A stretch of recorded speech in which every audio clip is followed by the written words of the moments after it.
sakit, ada yang izin keluar kota. Jadi kita mulai aja ya pembelajarannya. Iya, Bu. Sebelum itu untuk ketua kelas tolong dipimpin doa. Sebelum memulai pelajaran, mari kita berdoa terlebih dahulu. Berdoa menurut kepercayaan masing-masing dimulai. Berdoa selesai. Kita langsung mulai ke materi aja ya. Iya, Bu. Jadi materi kita hari ini tentang pasar modal. Ini materi-materi yang akan kita bahas pada hari ini. Yang pertama itu pengertiannya. Ada yang tahu nggak pengertian pasar modal itu apa? Oke, jadi langsung kita bahas aja ya. Iya. Jadi pasar modal itu adalah pasar terorganisir di mana perusahaan dan pemerintah mendapatkan dana jangka panjang dari investor dengan cara menjual surat berharga seperti saham dan obligasi. Jadi artinya pasar modal ini adalah pasar tempat bertemunya investor dengan perusahaan untuk transaksi instrumen keuangan yang bersifat jangka panjang. Tujuannya itu untuk mencapai pertumbuhan ekonomi dan memberikan keuntungan bagi investor.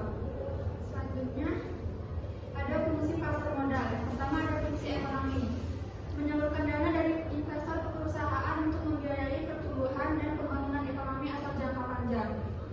Jadi artinya investor ini menyalurkan dana ke perusahaan melalui investasi seperti saham dan obligasi.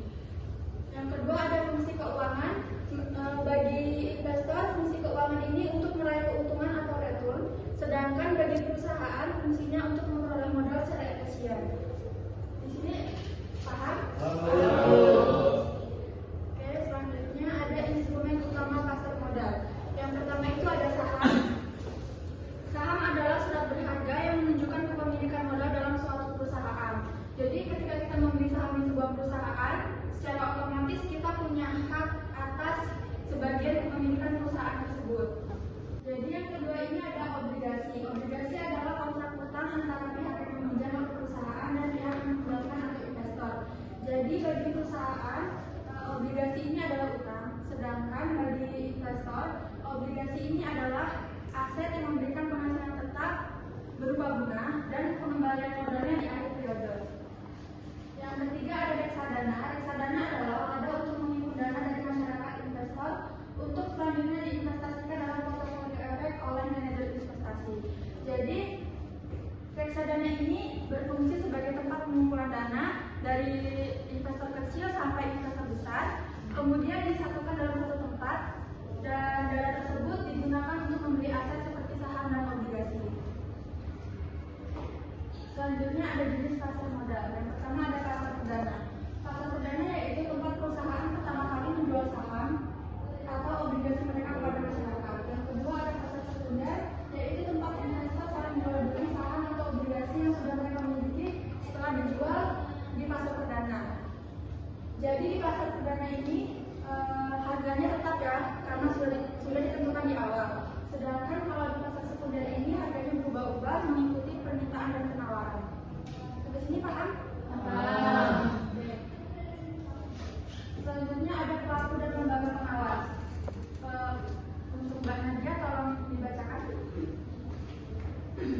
Pelaku dan lembaga pengawas. Yang pertama ada regulator atau otoritas jasa keuangan.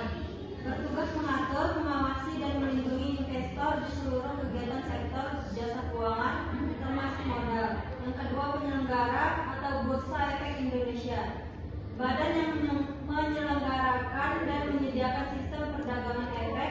Yang ketiga pelaku utama. Yang pertama emiten, pihak atau perusahaan yang menerbitkan efek. Yang kedua investor, pihak yang menanamkan modal. Yang ketiga perusahaan efek, perantara antara investor dan bursa. Dan yang terakhir ada manajemen investasi, pihak yang mengelola dana investor. Oke, terima kasih Mbak Nadia. Jadi sudah jelas ya di sini pelaku dan lembaga pengawas dari pasar modal. Sampai sini paham? Paham. Oke, jadi materi kita sudah selesai. Selanjutnya untuk tugas Ibu ada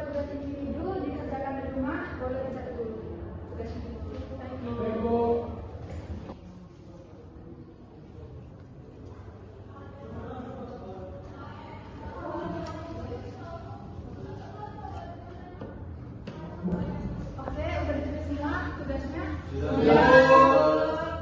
Sebelum Ibu akhiri, Ibu bacakan dulu kesimpulan dari materi yang diterdaskan hari ini ya. Jadi kesimpulannya, pasar modal adalah tempat perusahaan mendapatkan dana jangka panjang dengan menjual instrumen keuangan seperti saham dan obligasi, berfungsi sebagai penghubung investor antara investor dan penerbit dana, serta menjadi indikator kesehatan ekonomi suatu negara meskipun investasi di dalamnya membawa potensi keuntungan dan resiko. Oke, sekian materi yang dapat Ibu sampaikan. Wassalamualaikum warahmatullahi wabarakatuh.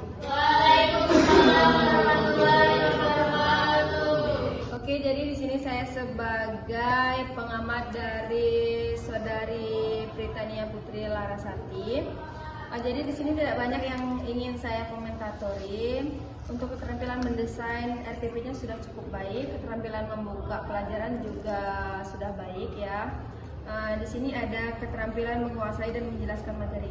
Anda memang sudah menguasai materinya, namun dalam penjelasan ataupun penyampaian materinya terlalu terburu-buru sehingga jadi murid-murid ini susah untuk memahami dari penjelasan Anda gitu ya.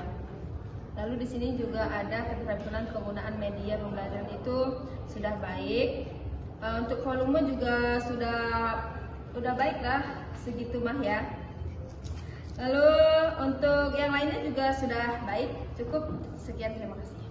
Baiklah, saya Febiana Nur Arifah. Di sini saya akan memberikan komentar terhadap penampilan Pritania Putri Larasati hari ini.